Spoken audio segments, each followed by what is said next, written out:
ॐ अज्ञानतिमिरान्धस्य ज्ञानाञ्जनशलाकया चक्षुरुन्मिलितं येन तस्मै श्रीगुरुवे नमः। नमो विष्णुपादाय कृष्णपृष्ठाय भूतले श्रीमते भक्तिवेदान्ता स्वामीति नामिने। नमस्ते सरस्वते देवे गौरवाणी प्रचारिणि निर्विशेष शून्यवादी पाश्चात्यदेशतारिणि। जय श्री कृष्णा चैतन्य प्रभु नित्यानंदा श्री अद्वैत गदाधरा शिव साधि गौर भक्त वृंद।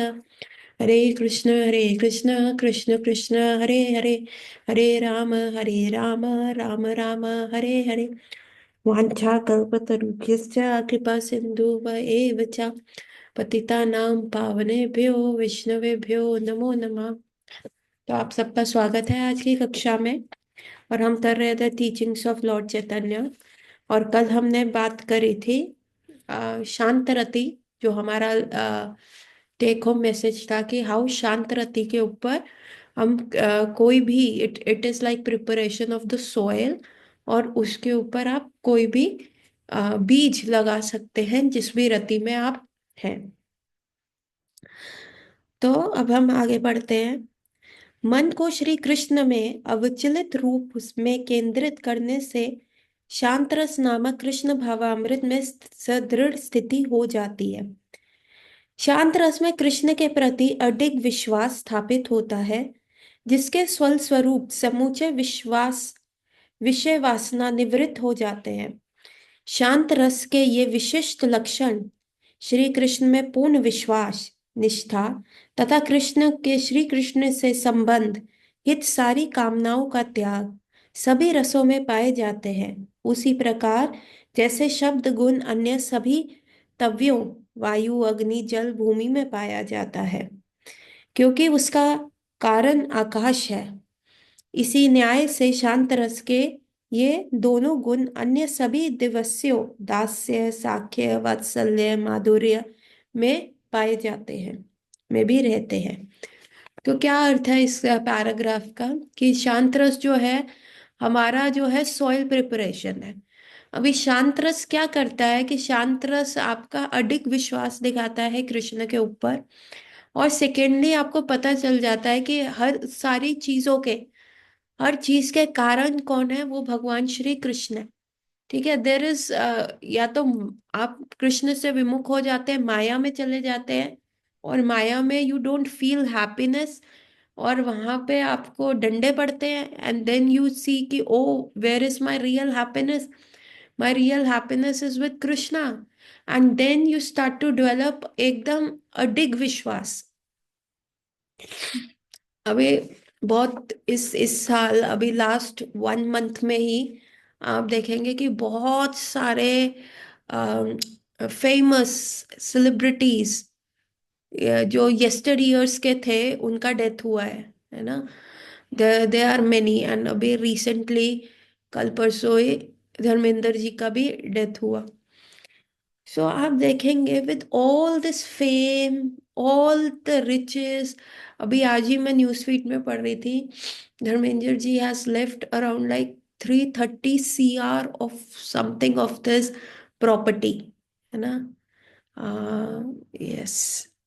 सो this pic is of the temple, ISKCON temple, शिष्टाष्टकम प्रभु के साथ। So this is because Hema Malini ji follows ISKCON, no? She's been chanting.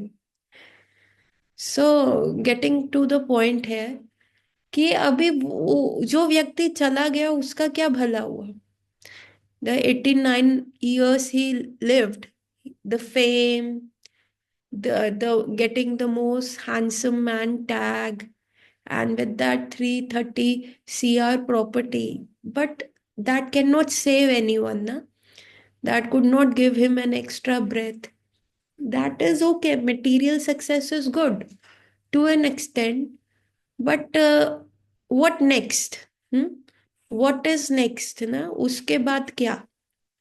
आपके पास सारा मटेरियल सक्सेस आ जाए, लेकिन death is the reality, old age is the reality, old age related diseases are the reality, तो वो what next ना, हमारे सनातनी कल्चर में क्या होता था।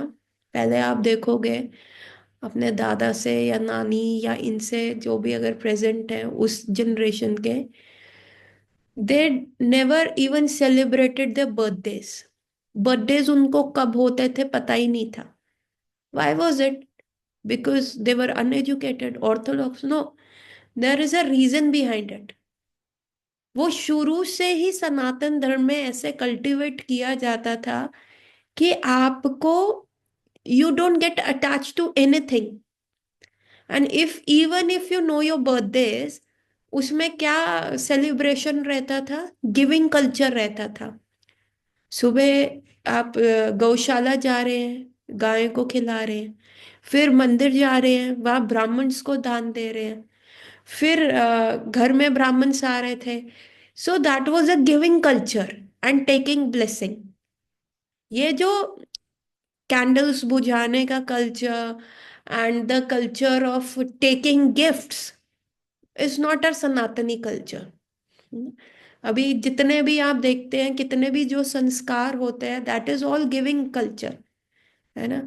कर्ण भेद संस्कार हो रहा है तो इट इज ब्राह्मण्स को खिलाया जा रहा है। जनेऊ संस्कार हो रहा है तब ब्राह्मण्स को बुला के खिलाया जा रहा है, दान दिया जा रहा है, दक्षिणा दी जा रही है। गर्भधान संस्कार हो रहा है तब दिया जा रहा है। जन्म के संस्कार है तो उसमें फिर दिया जाता है। शादी का संस्कार है, विवाह, फ्रॉम द बर्थ टू लेके डेथ तक। डेथ के बाद भी जो ब्राह्मण भोज किया जाता है। So it was all the culture of giving, है ना, आपको देने का कल्चर था।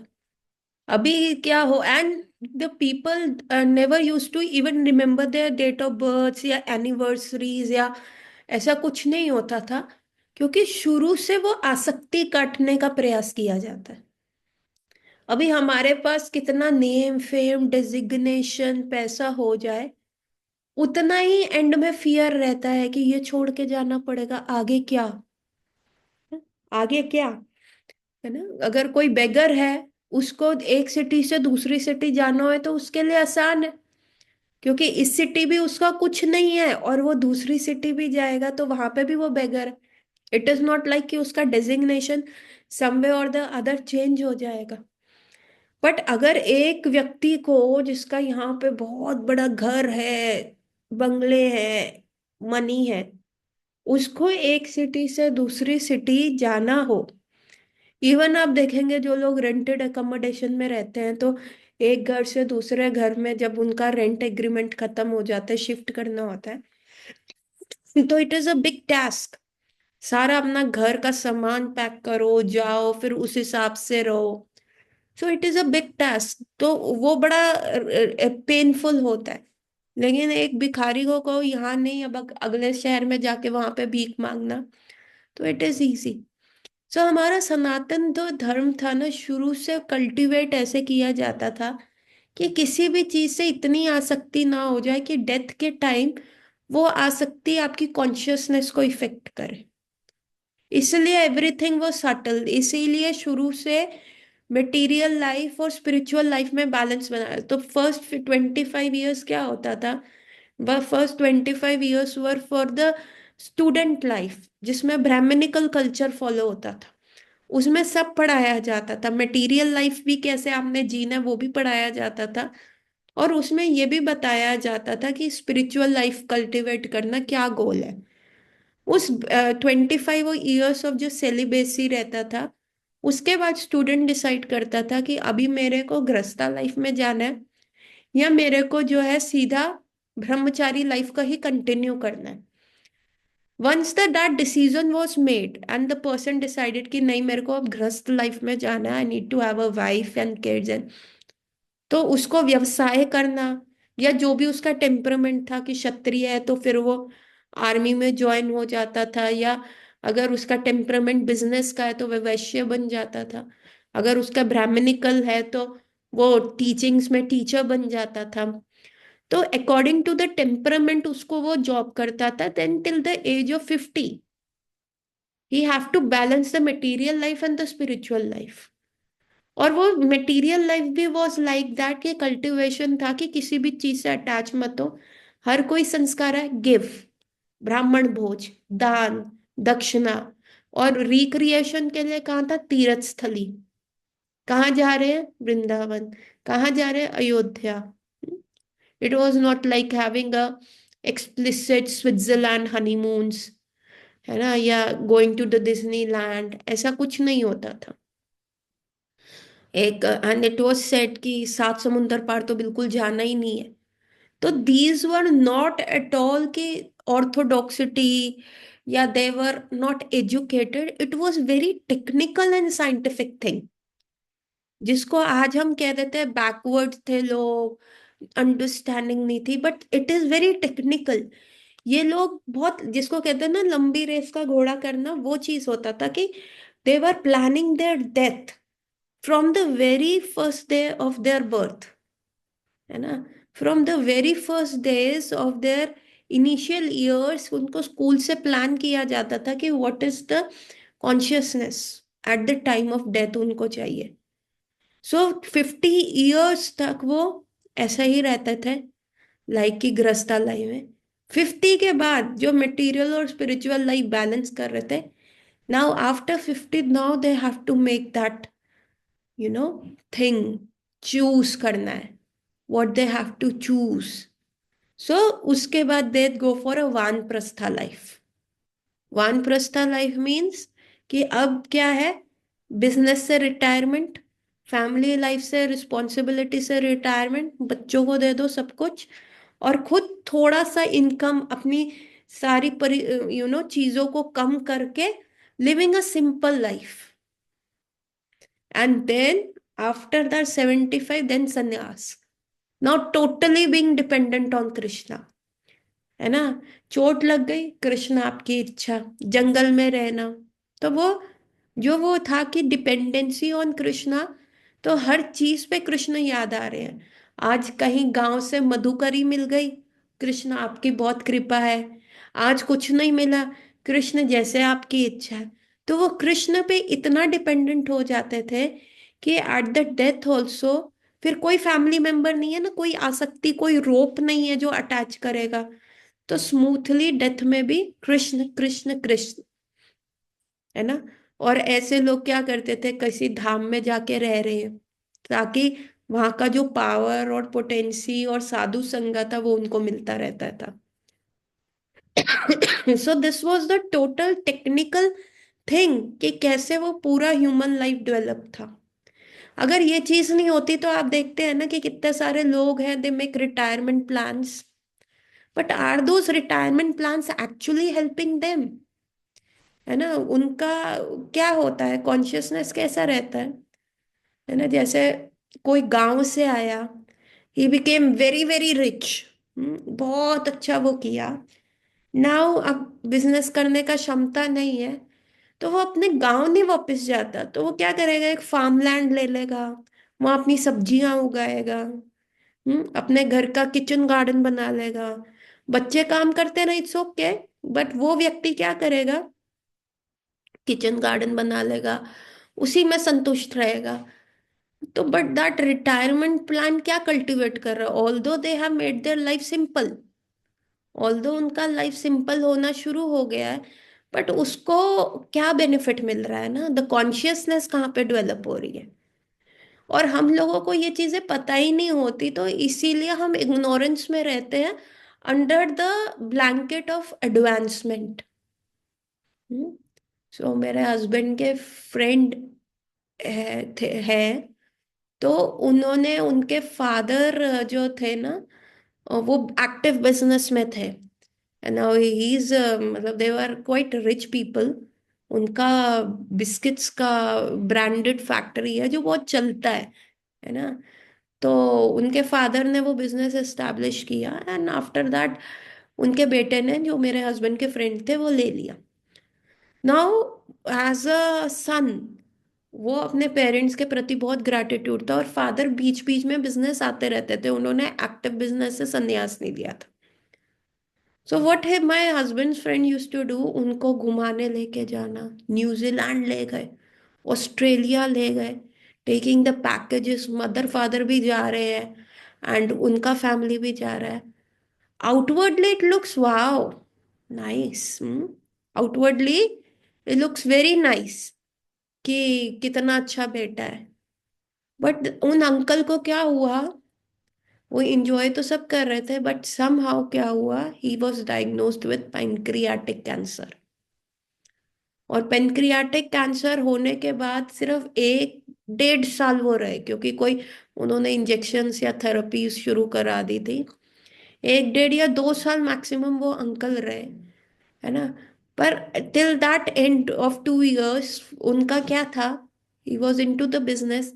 जितना उनके अंदर आफ्टर कीमोथेरेपी, रेडियोथेरेपी, जितना भी बीच में एनर्जी मिलता था, उनका डेडिकेशन बिजनेस पे था। तो व्हाट बेनिफिट दैट डिड ना, that New Zealand tours, that Australian tours, consciousness तो नहीं चेंज करी। और आउटवर्डली ऐसा लग रहा था कि वो बेटा कितना अच्छा है ना, it he is helping him. Because हमारा इतना level of ignorance, material ignorance रहता है कि हमें पता ही नहीं चलता कि हम अपने पेरेंट्स का भी कैसे बेस्ट करें। और जब हमें ये चीजें पता चलती है, जब हम अपने सनातन धर्म को या कृष्णा कॉन्शियसनेस या देवी वर्ण आश्रम सिस्टम को अच्छे से फॉलो करते हैं, then what happens, we come to the stage of शांतरति।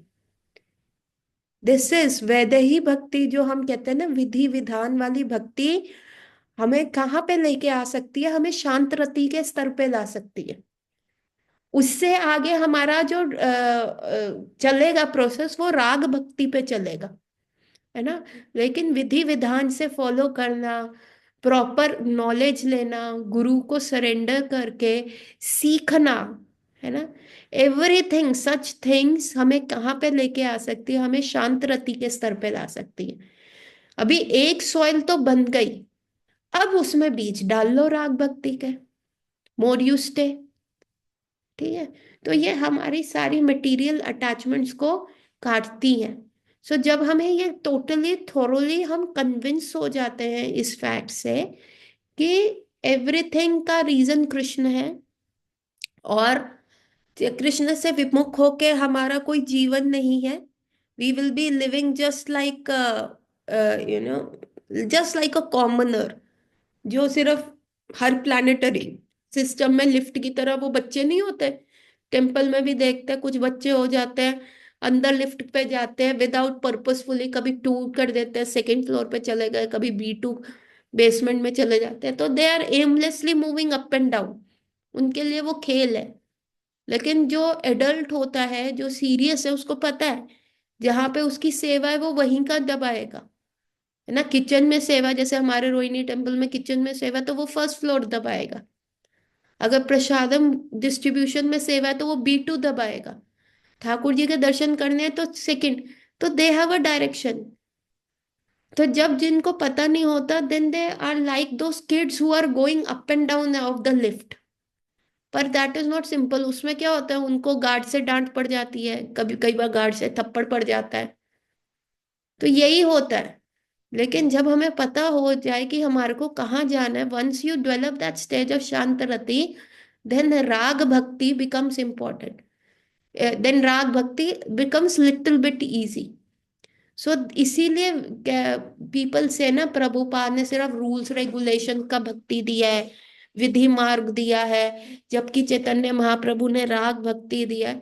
बीज डालोगे कहाँ पे, सॉइल प्रिपेयर है क्या हमारी।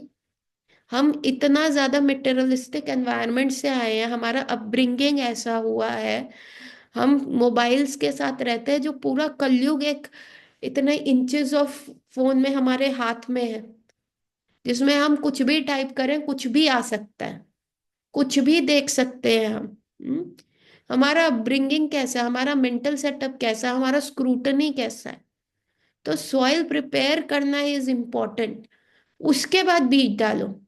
अभी अगर हम सिर्फ सेंटिमेंटल होके नहीं, हम दास व्रती में हैं या हम कृष्ण की मैया हैं, है ना। आप देखेंगे वृंदावन में भी बहुत सारे लोग ठाकुर जी को यहाँ पे वेस्ट के ऊपर उठा उठा के चलते हैं।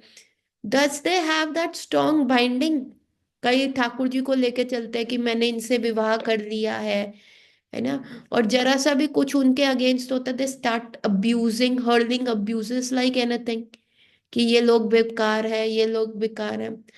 सो देयर इज वन माता जी, वो क्या कहती है, वो कहती है ठाकुर जी से ना मेरा विवाह हो गया, and she carries that Thakur ji with herself, उनके साथ हमेशा रहते हैं।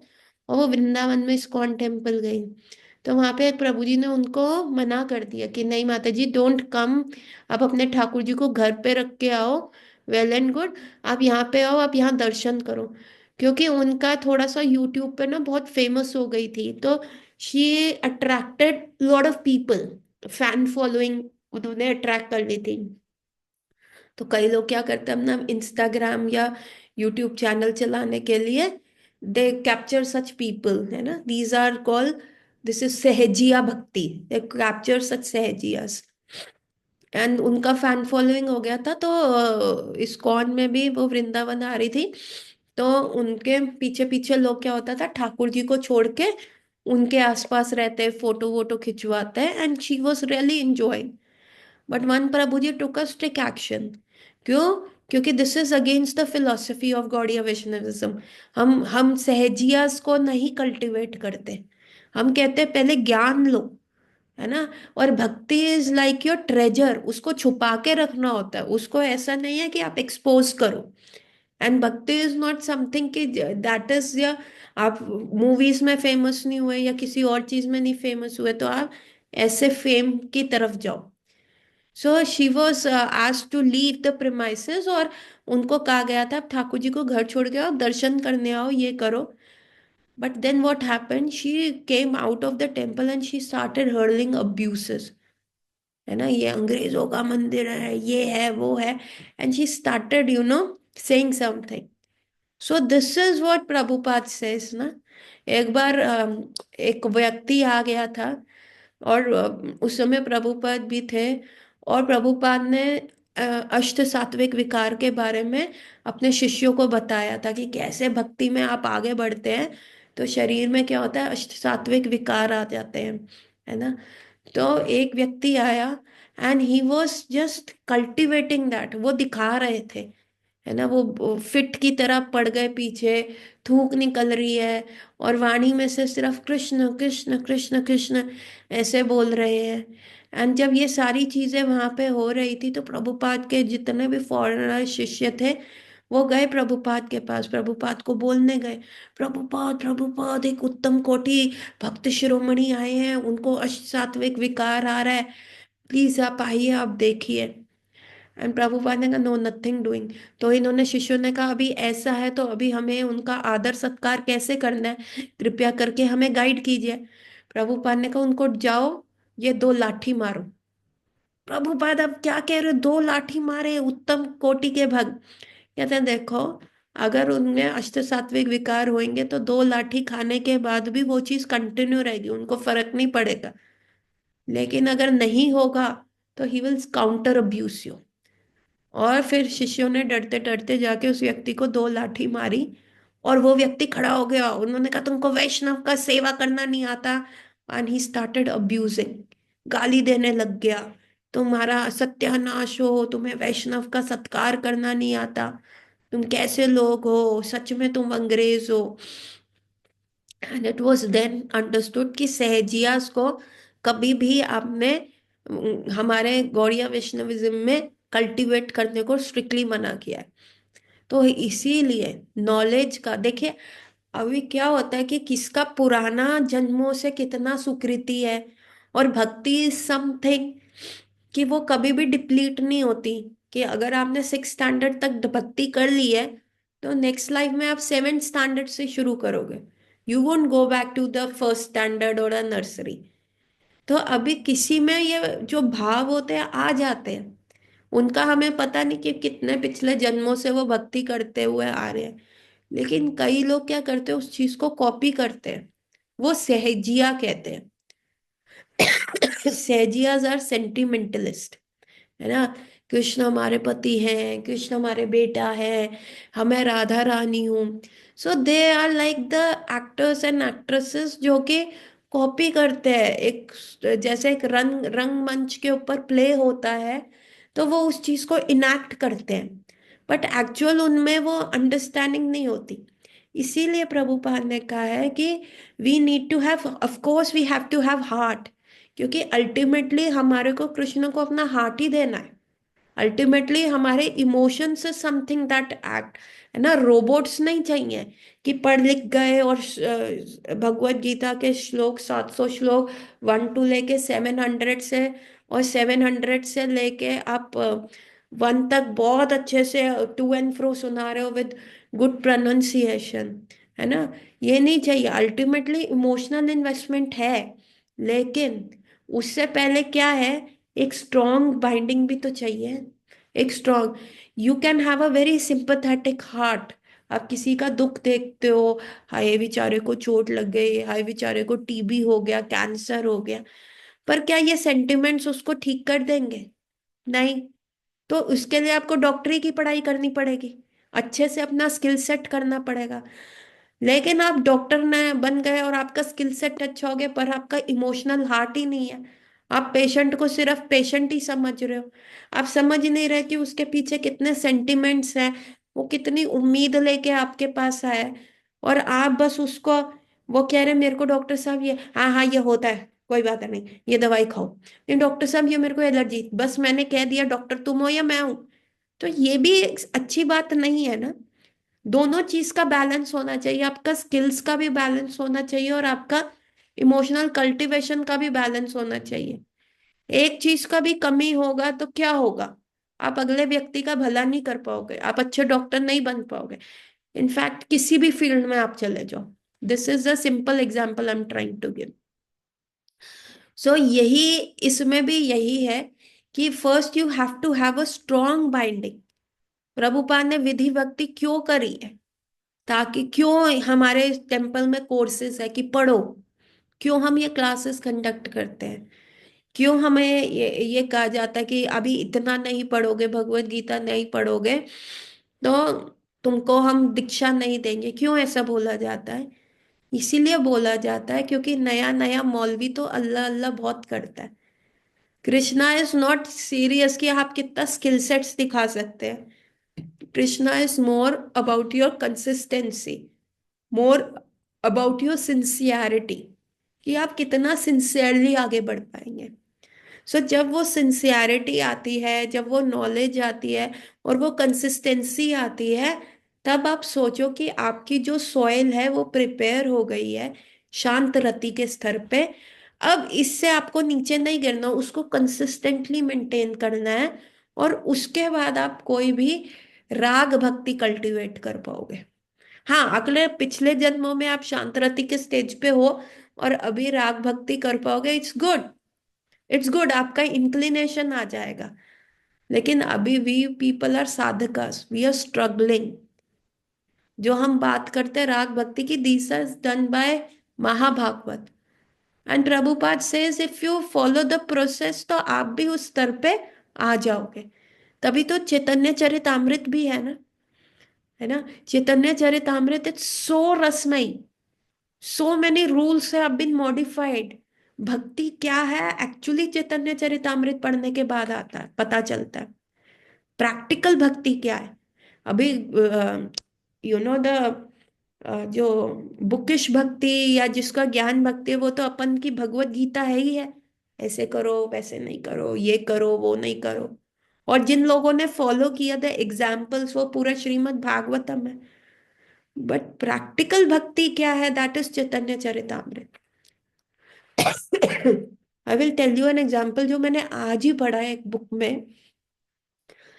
उसमें क्या था कि with time place and circumstances क्या होता है, one have to be adjusting. ठीक है, दो चीजें होती है जब भी हम एक प्रीचिंग मूवमेंट में चलते हैं ना, तो दो चीजें होती है कि एक, उसका एसेंस नहीं खत्म होना चाहिए। एसेंस क्या है? Surrender to Krishna, to cultivate love for Krishna, है ना, ये चीज है।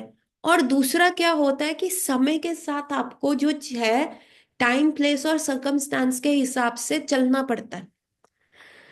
तो मैंने एक बिजनेस मॉड्यूल सुना था, उसमें they were talking about the Kodak.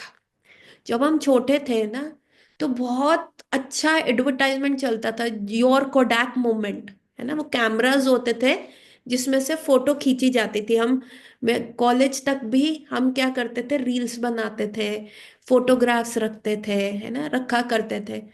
और उस समय चलता था, और ये 70-80 के दशक से चल रहा था। What is your Kodak movement, what is your Kodak. और ये कंपनी ने बहुत पैसा कमाया, कैमरा बनाया, रील्स बनाई, है ना, वो सब बनाया। पर 2000 के दशक तक आते आते क्या हुआ, कैमरा, ये फोन्स आने शुरू हो गए। और अब ये फोन्स कैसे आने लग गए कि कैमरास के साथ आने लग गए, है ना। तो लोगों को सेल्फी आने लग गई, है ना, the word selfie was introduce. तो एक व्यक्ति जो कि विजनरी था, जिसको कोडैक कंपनी ने लिया था, जो मल्टी बिलियनियर कंपनी थी, उस व्यक्ति ने इनको कहा कि देखो, आने वाले समय में ना ये खत्म हो जाएगा, ये चीज नहीं रहेगी, आपको मॉडिफाई करना पड़ेगा, प्लान बी पे आना पड़ेगा, है ना। तो उस कंपनी ने उस व्यक्ति को कहा कि बेवकूफ की बातें कर रहा है, हमारे 70 के दशक से ये कंपनी चल रही है, आज तक नहीं हुआ, वी आर अ टॉप, है। कितने भी वो भी आ गए, हमने रीले भी बना दी, हमने वो नेगेटिव्स भी देने शुरू कर दिए, सब हमने कर दिया, हम पूरा कंबाइन पैकेज है। और लोग क्या ये डिजिटली फोटो रखेंगे, जब तक वो हाथ में फोटो ना पकड़ी जाए उनको मजा ही नहीं आएगा। तो दैट वाज द थिंग। और उस व्यक्ति को उन्होंने उस कंपनी से हटा दिया। और 2000 के दशक के बाद क्या हुआ, जिस कंपनी का रेवेन्यू करोड़ों करोड़ों में जाता है, 2005-6 आते आते ये कंपनी बैंकरप्सी पे चली गई, और इसने डिक्लेयर कर दिया मैं बैंकरप्ट हूं। तो ये एक बिजनेस मॉड्यूल पढ़ाया जा रहा था, कि बताया गया कि यदि हम समय के साथ नहीं चेंज होते, तो हम क्या होते हैं, वो चीज में स्टक रह जाते हैं, और हमारा अस्तित्व जो है वो खो जाता है। लेकिन एट द सेम टाइम हमें एसेंस को नहीं भूलना। अगर वो उस समय 95 97 में, जब उस व्यक्ति ने ये कोडाक कंपनी को बोला था, विजनरी होता, वो अपना वो मूवमेंट रखते और उस प्रोजेक्ट को, उस आइडिया को थोड़ा मॉडिफाई करते, तो शायद वो कंपनी बैंकरप्ट नहीं होती। Getting my point. सो भक्ति में भी जो आचार्य होते हैं, जो प्रैक्टिकल भक्ति है, वो चैतन्य महाप्रभु ने दिखाई है, कि एसेंस को नहीं लूज करना। ये नहीं है कि आज हम कृष्ण को हटा देंगे और गणेश जी रख देंगे, no. Essence should be very clear, but approaches can be different ना। पहले टाइम में क्या होता था, ज्ञान वोकली दिया जाता था, गुरुओं के पास जाया जाता था, गुरु जी से। क्या अभी भी आप 2.33 नहीं, 3.34 भगवत गीता में देखेंगे, तो उसमें लिखा हुआ है कि एक शिष्य जो होता था, हाथ में अर्नी वुड्स, वैसी वुड जिसके अंदर अग्नि अपने आप होती है, जिसको घिसने से अग्नि प्रकट होती है, हाथ में वो वुड्स लेके शिष्य जो होता था, गुरु आश्रम जाया करता था, और गुरु को सरेंडर करता था, और फिर वहां पे मीनियल सर्विस करता था, टॉयलेट साफ करता था, आश्रम साफ करता था, अपने आप को हम्बल बनाता था अपने। और फिर वो गुरु को जाके शरणागत हो जाता था, तब वो प्रिपेयर होता था और गुरु उसको ज्ञान देते थे। पर समय के साथ क्या हुआ, इंक आई, और उस समय जो लिखा जाता था वो पत्तों पे लिखा जाता था। इंक कैसे बनती थी, वो फ्रूट्स के उससे बनती थी, फ्लावर्स के उससे बनती थी। फिर पेपर इजाद हुआ, पेन हुआ, उसके बाद भी बुक्स क्या होती थी, हैंड कॉपीड होती थी। And when the time change, उसके बाद भक्ति सिद्धांत सरस्वती ठाकुर प्रभुपाद ने कैसे करा, उन्होंने बुक्स का प्रिंटिंग प्रेस, 4 प्रिंटिंग प्रेस उन्होंने एस्टैब्लिश किया। और उन प्रिंटिंग प्रेस को वो क्या कहते थे, बृहद मृदंगा। बृहद मृदंगा क्या है, मृदंग क्या होता है, बृहद क्या होता है, स्पिरिचुअल, ठाकुर जी से रिलेटेड, भागवतम से रिलेटेड। और मृदंगा क्या होता है, मृदंग को बजाया जाए तो विदाउट माइक ऑल्सो उसकी आवाज जो है दूर तक जाती है।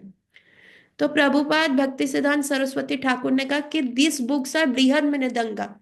अभी एक मृदंगा की वॉइस जो है टेम्पल के ऑल्टर में रहेगी, लेकिन ये बुक्स दूर दूर तक जाके कृष्ण नाम प्रचार करेगी, and it will be like अ मृदंगा। तो वो मॉडिफिकेशन हुआ, और जब शिला प्रभुपाद है तब डिक्टोफोन आ गया, and he was saying that into it. And even, चलो लिंक 2 ज्वाइन करो, फिर कंटिन्यू करते हैं।